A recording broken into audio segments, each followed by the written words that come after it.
On this episode, we interview Jose Rivera, Assembly member from the Bronx.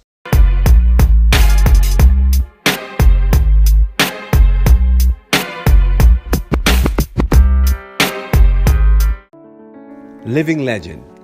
There are few people out there that we can really truly call living legends. Jose Rivera is one of them.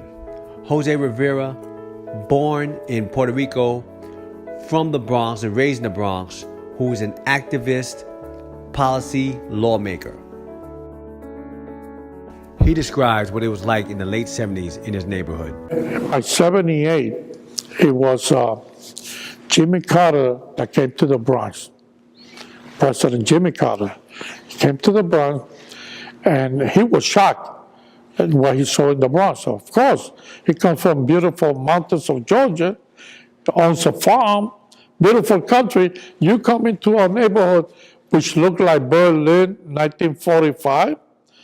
People burning us out of the housing. Get $2 billion to begin to rebuild the Bronx. That was 78. Now you have 78, 79. We're restless. You know, we always hear government gave money, but we didn't know then it takes forever for the money to come down. So we took matters into our hands. So we organized, this is all documented. We organized the People's Convention because we knew the Democratic Convention was going to happen in 1980, the following year, and we set out to embarrass them. We're demonstrating that if they stop their phony promises and come through and meet with the basic demands of people and put people to work, that we have enough people willing and able to rebuild our own community. This is the very spot that Jimmy Carter on October 5th, 1977 stood, and he couldn't believe what he was actually seeing. It couldn't be happening in anywhere in the United States, but it is happening. Several thousand conventioners will use this urban setting to publicize their unhappiness, and on the day before the Democratic National Convention opens, they plan to march on Madison Square Garden in a mass rally. At about 2 o'clock, the main group stepped off from Columbus Circle, led by Jose Rivera of the Coalition for People's Alternative, which just wrapped up a 2-day alternative convention in the South Bronx. We asked Jose Rivera where did he find his spirit of activism. He said it started in the 1940s in Puerto Rico. While in Puerto Rico, in those days, there was a lot of movement. Puerto Rico's a colony. The Democratic Party at that time was socialist Democrats, and they identified as socialist Democrats, and it inspired everybody. My mother was one of its first members for the area that we live in, and my father, and the rest of my family. But only my uncle was a member of a recently created party for freedom, Independence Party. I still have his voting card from 1948. The first election that an independent party participated in, my uncle gave me his voting card. So, having witnessed all the activity, that was taking place in front of me, that stayed in my mind. Coming to New York and growing up, and I saw an election come and go by, but it was not until that I really began to see why we gotta be active. In those days, like for example, I live in the Bronx, going to Orchard Beach to swim. I was directed by New York Finance for my own safety. I could not stay where I came in through. They pointed section number 1 by the rocks. Section number 1 is like, a mile away from section 9?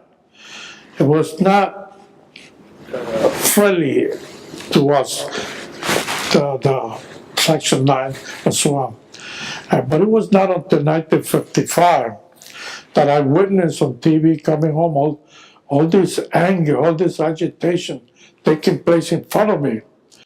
And I watching TV, I saw the civil rights movement at its beginning. We, the disinherited of this land, we who have been oppressed so long, are tired of going through the long night of captivity. And now we are reaching out for the daybreak of freedom and justice and equality.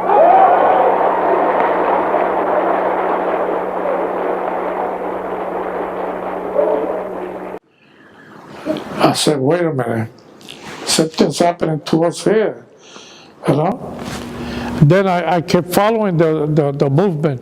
Rosa Parks on June, right around the time we're gonna swim in Ocho Beach, she would refuse to get on the back of the bus.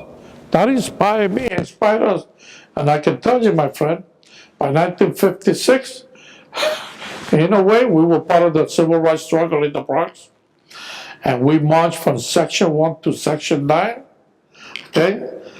Hell broke loose. A lot of people went to the hospital. Some went to jail. I'm not gonna tell you which place I went, okay? But after that, if you go to Ocho Beach today, everybody's welcome. As long as you can put up with our music, our conga playing, salsa dancing all over, fried chicken, you know what I mean, barbecue and all that. As long as you love that, you'll be feeling at home. As a young man working in the 60s, Jose Rivera was involved in the labor movement. The shop steward came and he said, we're gonna collect 75 cents a week for a special program. So what's the program? It's an apprenticeship program to be a carpenter. Cause we were part of the carpenters union, but we were those who produce like the metal doors and the other elevator cabs, steel doors and so on. So we were not actually carpenters.